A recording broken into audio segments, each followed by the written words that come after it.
There's no funny gag at the beginning of this. There's no witty allegory to compare this to something historical or significant. Not even wearing my jacket. Not even done my hair. You know what, Owen? Just lose the desk. Lose the desk. Just give us the green. Because if they're not going to put any effort into their Monday Night Wrestling show, why should I put any effort into telling you what happened? Actually, put the desk back. It looks a bit weird without it. Cheers. This is Raw Graded.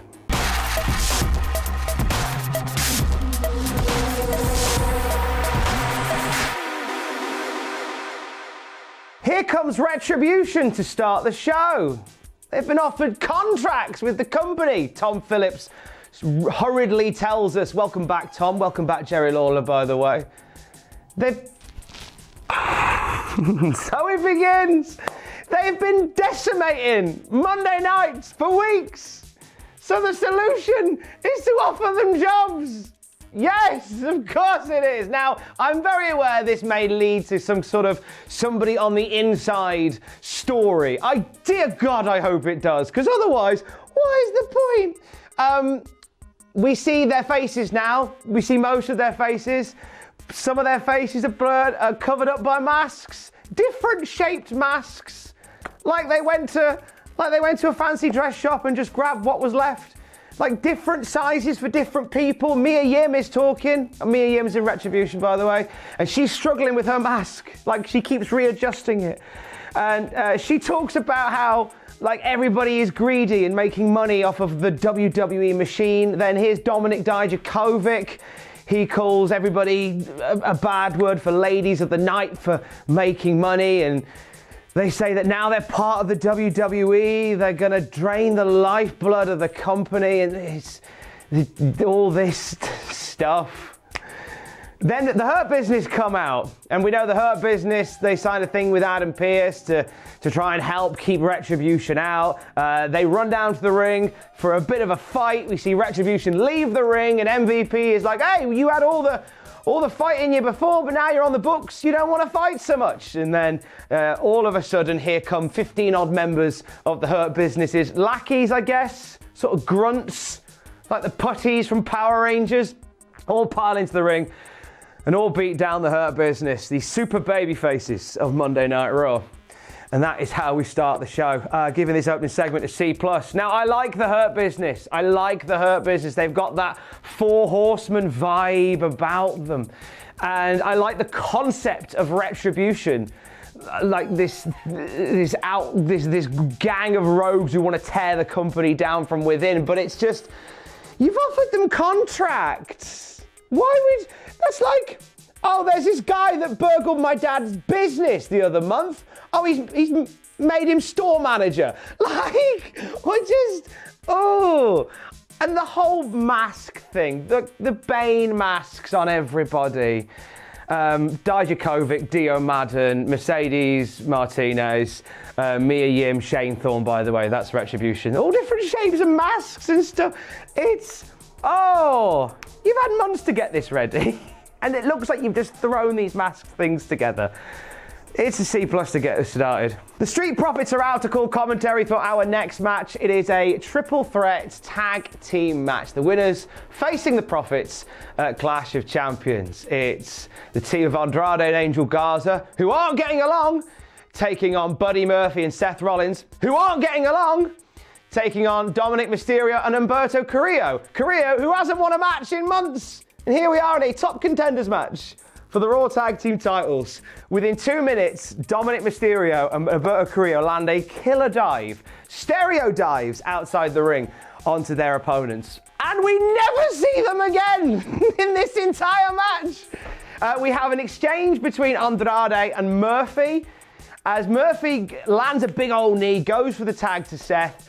Seth says, I've got some stuff to deal with, and he just wanders off and leaves Murphy on his own to eat a back fist from Andrade and a wing clipper from Garza for the 1, 2, 3. No sign of Dominik and Humberto. They did that dive, they got knocked out out of the ring, but not by much. It was just like a couple of swings and they were gone. So they did get beaten. They did get hurt before getting knocked out of the ring, admittedly. But it wasn't much. You could have got back into it by then. But anyway, Andrade and Angel Garza win the match. They're the #1 contenders for the Raw Tag Team titles. So get this, how is this for some fresh encounter? We're getting Andrade and Angel Garza versus the Street Profits at Clash of Champions. This was a C-. This was a weak match. This was a couple of minutes, hoyed together, and just pointless, just like filling time, and the result is a match that we've seen 100 times already. Only the different caveat now is Zelina Vega's not managing them. No, she's not managing them, so that's different enough. Oh. We hear from Retribution, and they are promising to make the Hurt Business pay with Retribution. See what you did there? Their messaging is so cloudy. Because they're saying, like, there's people outside of the WWE machine who just want an opportunity. But at the same time, they're saying there's all these people in the company who are taking the dirty money of the WWE machine. So what do you want? Do you want a contract where you work for free? Because you're like, we all want opportunities. Okay, here's your opportunity. The dirty WWE money. What do you want an opportunity for?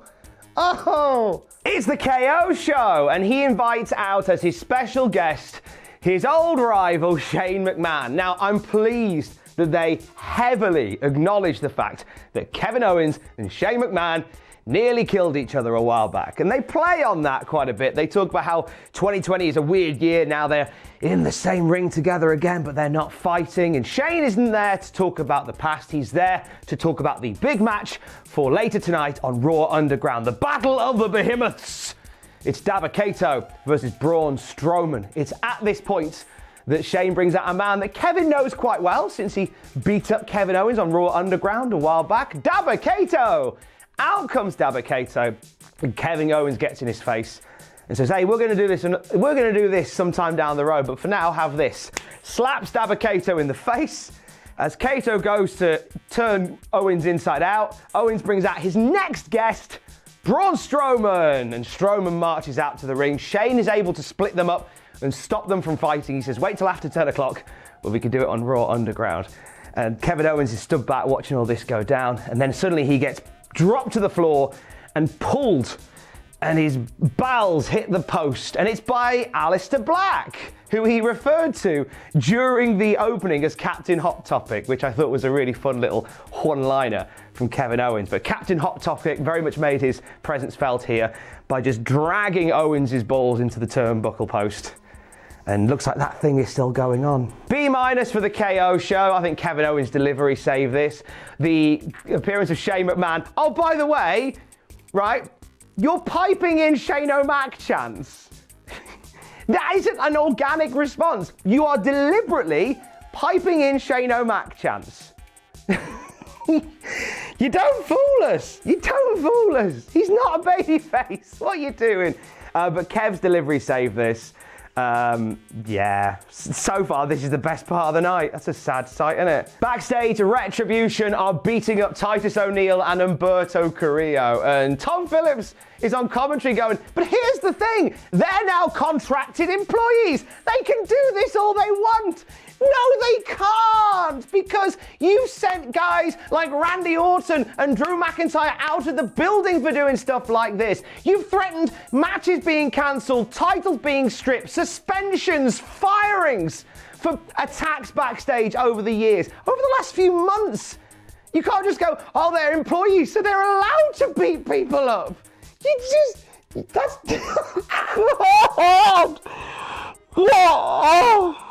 This show would, hey, this is the first hour. This is the first hour of Raw, not of Graded. This will be about 20 minutes and that'll be enough. Right, Keith Lee and Drew McIntyre up next. Keith Lee and Drew once again, okay. More new ring gear for Keith. They are still mixing up and tweaking his look a little bit. Big headlocks to start with from big boys.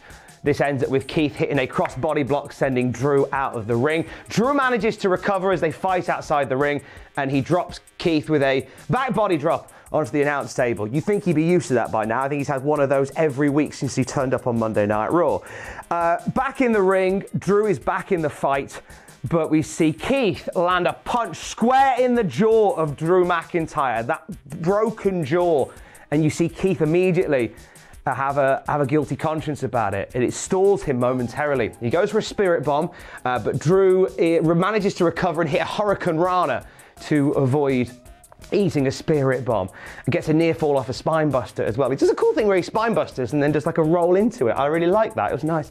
End comes when Keith Lee goes for just one more spirit bomb. Give it to me.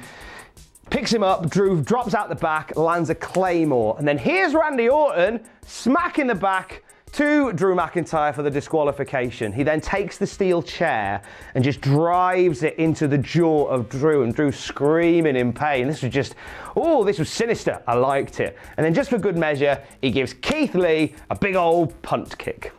We then hear from Randy Orton, who says there was no way that he was going to miss Clash of Champions, because it was questioned at one point whether or not he would actually make it to Clash of Champions, and he will. He heads over to the conveniently parked ambulance on the set of Monday Night Raw. He talks about how when he was back in the back of the ambulance after several claymores from Drew McIntyre, it put him in mind of the pain and suffering he's put other people through, and it just sort of galvanizes and inspires him about how deadly he can be. He promises at Clash of Champions he will flatline the WWE title reign of Drew McIntyre, and Drew will learn the 3 most dangerous letters in sports entertainment: RKO.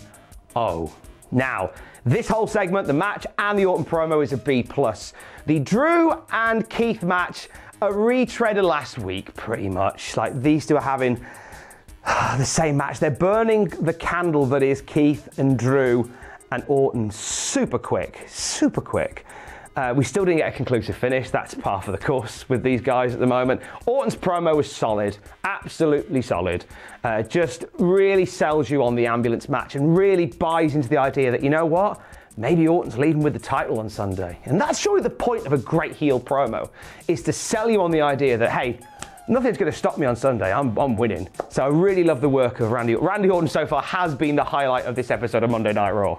Asuka's being interviewed backstage, and she's interrupted by Billie Kay and then interrupted by Peyton Royce. Since Asuka is just handing out title opportunities, both Billie and Peyton want one. Peyton gets up in Asuka's face, and Asuka says that she's not ready for her.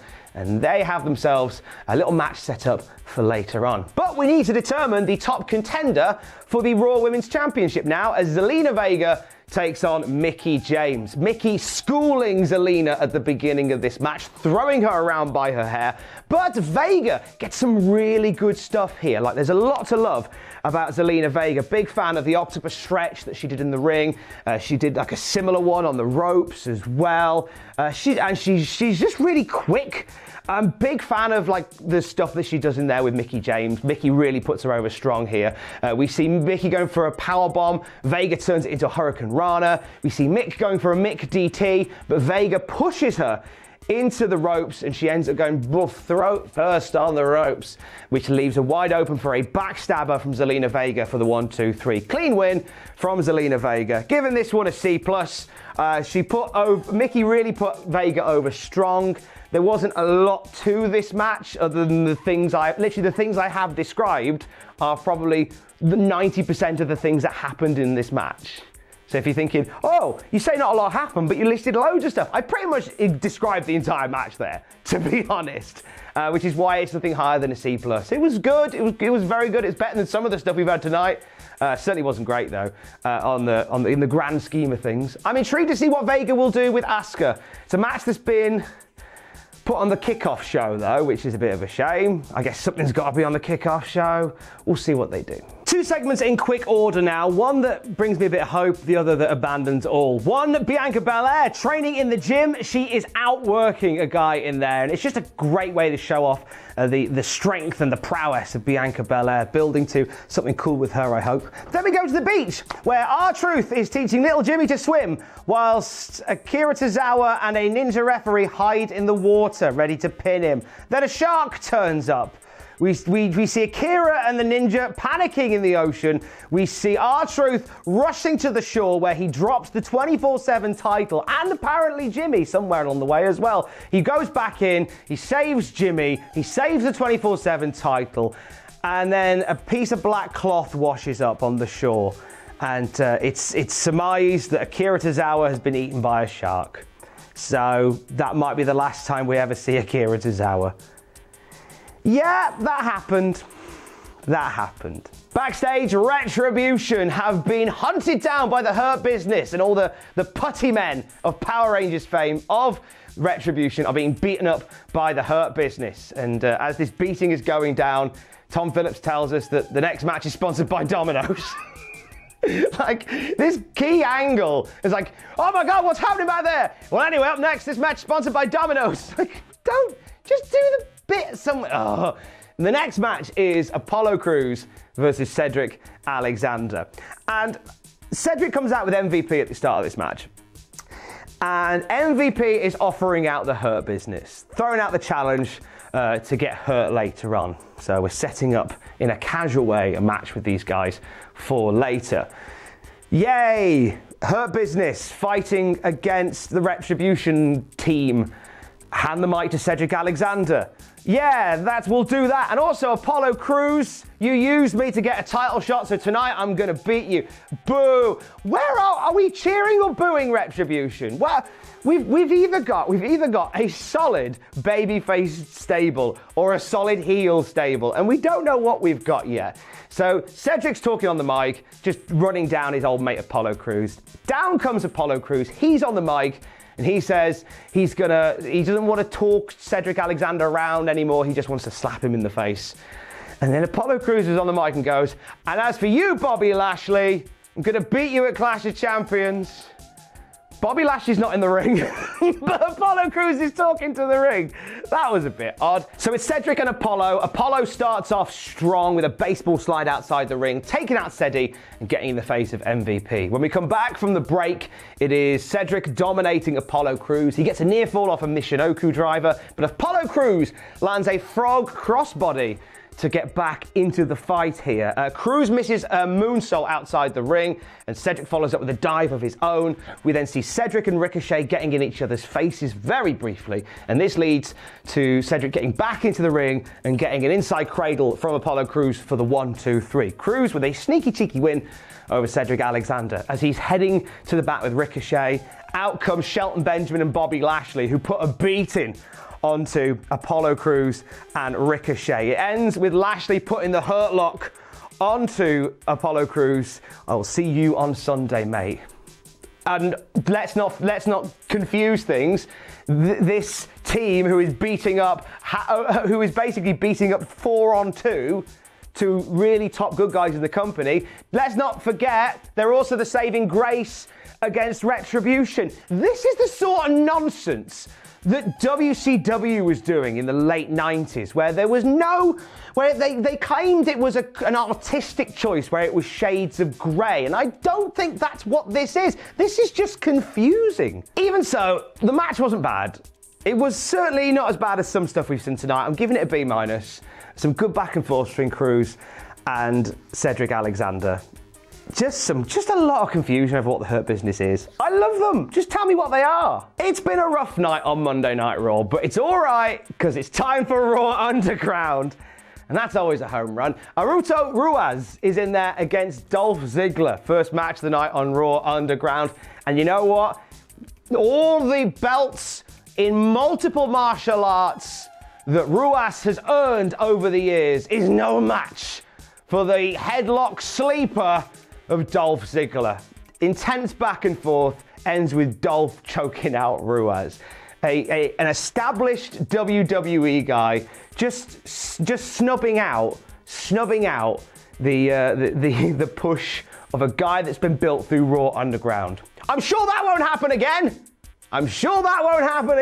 We meet Brianna Brady ringside here. She's now an announcer, interviewer for Raw Underground. She's a good fit here. She gets some words in with Braun Strowman, but he's just grumpy and angry and shouting, and he's going to beat up Dabba-Kato later. That's basically what we get. Seth Rollins comes out for the next bit. He's all smiles. He has an envelope in his hand, and he said he saw a photo of the Mysterio family just the other week and says it made him ask some questions, so he did some research.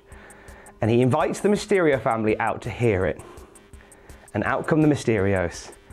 And Seth says, I've done some research to find out if Rey is really Dominik's father. Yeah, we were seemingly at this point going there again, just as we were dusting off the hardware for the second ever custody of Dominik ladder match. It turns out that Seth Rollins may have had some false information, because the DNA results say that Rey isn't the father of Dominik. And Rey's like, come on, we've done this before, which is exactly what I'm thinking. And Seth says, oh, maybe my guy's made a mistake. Maybe it's not Dominik who isn't your son. Maybe it's Aaliyah who's not your daughter. And then Aaliyah looks all shocked, and Rey is just like, come on, you're just being silly now. Don't do any more of this. And he says, Aaliyah, she's not a wrestler. She's naive to all of this. And being called naive was just too much for Aaliyah, and she storms off the stage. And the Mysterio family end up following her. And Seth's in the ring saying, very apologetic about tearing her family apart. And he walks up the ramp, and just as he's walking up the ramp, you just see this big smile across his face. I've had in my notes for this, B- for the Seth Rollins promo, but I'm thinking on it now. I'm giving this a C, right? Seth's delivery was great, and he's always great, and this isn't a dig on Seth, but I know where this is going, and I don't want to see it. The Rollins-Mysterio feud has gone on for 1,000 years, and I don't want to see it anymore. I certainly don't want to go back and forth on, okay, here's what's going to happen. And okay, I've argued previously, just because something's predictable doesn't mean it's wrong. This is predictable, and I really don't care to see it. They're planting the seed of distrust in Aaliyah. She's therefore going to lean towards Buddy Murphy, which, by the way, later in the night, they tease that because Buddy sits next to Aaliyah briefly and says sorry for upsetting her family, and then he leaves. Aaliyah is upset with her family, but she's drawn towards Buddy. She ends up getting together with Buddy Murphy, and then Seth Rollins steps in. It was a setup all along. Seth and Buddy are mates, and they've got Aaliyah in the back pocket. That's where this is going. Remember I said this, because that is what we're doing. And I don't want to see it. That's why this gets a pretty low grade down to a C. Nia Jax and Shayna Baszler are out next. The WWE Women's Tag Team Champions taking on Lana and Natalya in non-title action. The Riot Squad are ringside for this one as well.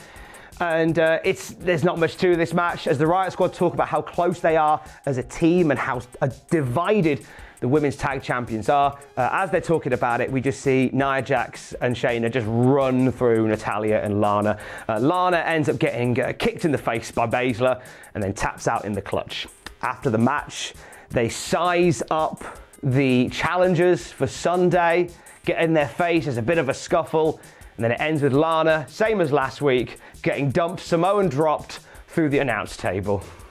Hi Miro, I hope you're watching. I guess that's why they're doing it. Giving it a C, not much to write about here. This is just a Xerox of what happened last week, pretty much. Just keeping that bubbling over. See you on Sunday. Back to Raw Underground, where Riddick Moss and Eric from the Viking Raiders are beating lumps out of one another. We see eventually Riddick land a big punch to the face of Eric, knock him out, spark out to win the match. We see Brianna Brady try and get some words with Dabba-Kato, but she's intimidated, so Shane steps in, what a guy, and Dabba-Kato just talks about he's ready to beat up Braun or some nonsense like that. That's our main event, that's coming up in a bit. Asuka in action against Peyton Royce following their altercation from earlier on. Peyton gets a little bit in here to start off with. She manages to avoid a roundhouse kick from Asuka, lands some strikes of her own, lands a gory bomb as well for a 2 count, sort of like a gory bomb type thing, wasn't it? She lands a spinning heel kick, but Asuka manages to stop Peyton Royce from climbing up the top ropes, manages to bring her down, goes to get the Asuka lock in, but can't quite get it locked in. And then suddenly, here's Zelina Vega, who starts stomping on the back of Asuka, and the ref calls for a DQ. Just as Asuka gets back to her feet, she swings with a back fist for Vega, and Vega drops out of the ring, and she's away. See you on Sunday. C+ here. What they had was a pretty good little short match. Peyton Royce matching it up against Asuka. I'm not against people being put in there with like an established star. Like, this is a good way to sort of put some stock into Peyton Royce. Like, she didn't lose per se. She didn't win, but she didn't lose. It was all right. It was just an okay match. It's the main event of Raw Underground.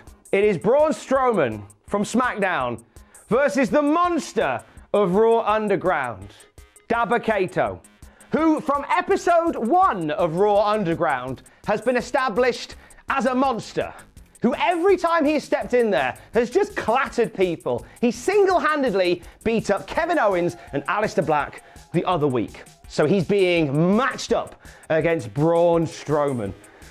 These two grapple, they swing for a few punches. We see Braun Strowman do a takedown onto Dabba-Kato, like if Frank Gotch were a fridge. They fall out of the ring, they fight back into the ring, where Braun Strowman clocks Dabba-Kato, just grounds and pounds him, and the fight is stopped.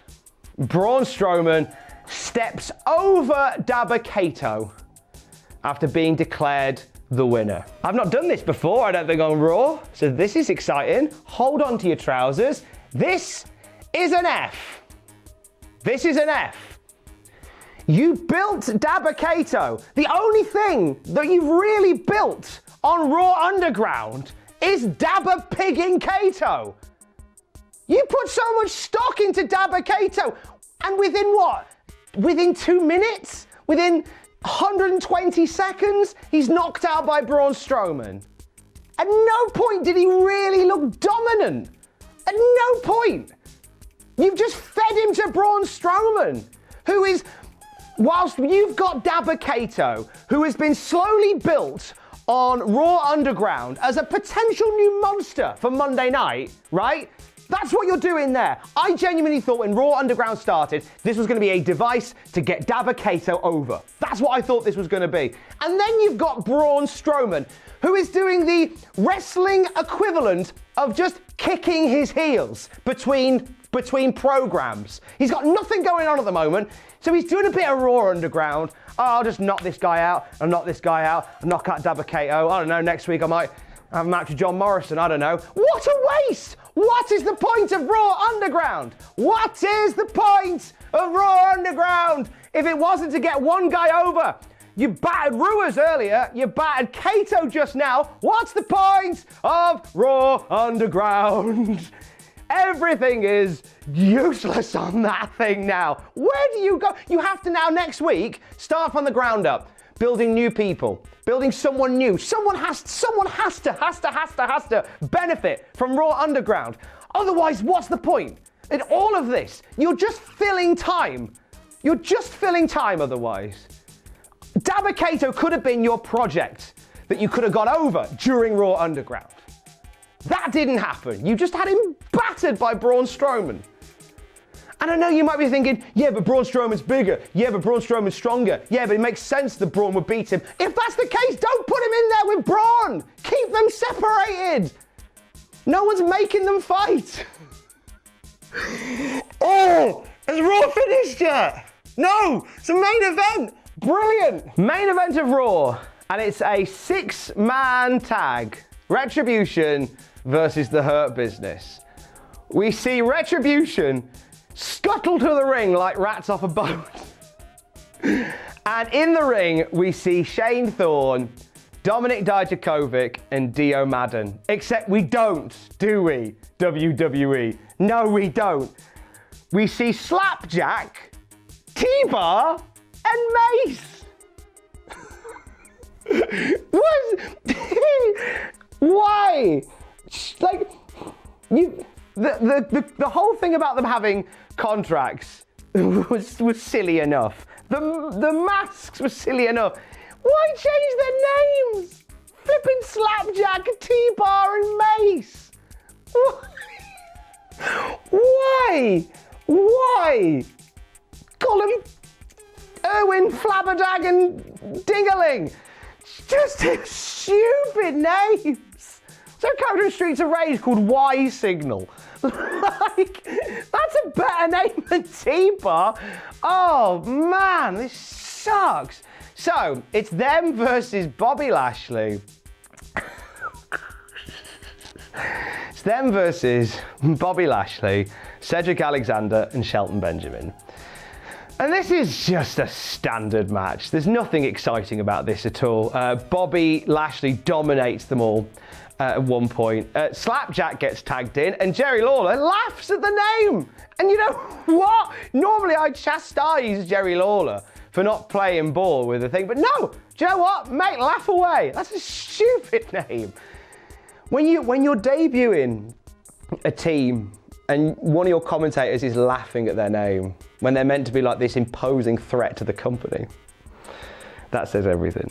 This is a really just standard match. Lashley dominates for a bit, then we see Retribution take over for a little while onto Cedric Alexander. He makes the hot tag to Benjamin, who gets a little bit in, but then he ends up getting beaten down as well.